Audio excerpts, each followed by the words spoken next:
Kia ora koutou. This is my WAI video for our community-based practice, looking at our local pounamu mahi of music therapy in our community. So we looked at music therapy under the four main pillars of attendance and engagement, self-regulation, haora, and inclusivity. So the new learning from Gathering Voice 1 and Voice 2 was very interesting because all of the articles and journal things that we've found across New Zealand and across the globe really all came back to one thing, that music therapy was a very important tool, and it aligned with the four pillars that we had decided on. Doing the importance of listening, knowing how to listen, and gathering and sharing information.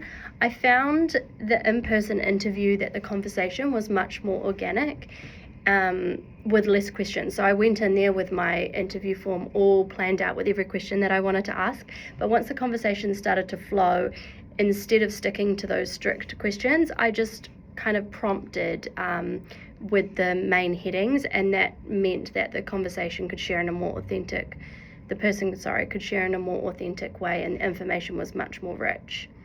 New learning from Gathering Voices. We found that combining all of our interview voices from whānau educators and music therapists gave our voice a really well-rounded and gave us triangulated data. It was a range of perspectives that all came together. So everyone's unique journey or experience with music therapy all kind of led to a really passionate belief of how valuable music therapy has been for them in their space or for their child. In my region and community, so Moore-Bocarro WAI is the main music therapy company, and at the moment on the North Shore where our cluster 4 is, they are only working in one school. So it's our goal now, after doing this mahi, for Joe, Sandy and I to change that. So we want to bring music therapy into more schools, make it more accessible, and we plan to do this through our casework, and we've built a relationship with the music therapists at Rokatori now, who are going to support us on that journey. And it's really nice that we have done this piece of work and we now have evidence and voices to back up what we're saying.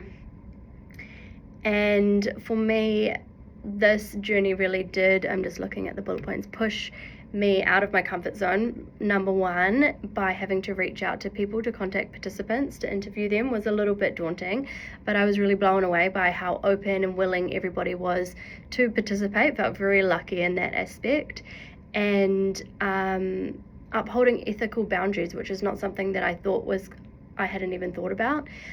But the person that I interviewed said, "Oh, well, you should just interview my son." I said, "Oh, well, I would really love to." And she goes, "Well, that's going to give you the best information. It's about him." I said, "Well, unfortunately, ethically, we don't have consent to talk." And she goes, "Oh, I'll get him now." And I was like, No, sorry, we don't have consent to speak to him, and that's not something that's needed for this piece of mahi." And then the second thing that happened was like, she said, "Oh, well, I'll share all of his music therapy reports with you from age 3 up to age, how old is he now? 11. And I said, "Oh, well, that would be very valuable information, but unfortunately we can't get consent from the student to read those, and I would have to get consent for each person that's going to read it as well. And also I don't know if he would feel comfortable with us, all these adults, having this personal information about him." So we didn't read through those reports and didn't use that information, even though it could have been quite helpful. But I think ethically we made the right choice there. So this journey has been much more than what I thought it was going to be. I think it's changed the way I'm going to go into my practice, really ethically thinking and checking that whānau and students that I work with really do understand that it's up to them, and I'm following alongside them. So that's it from me. Ngā mihi.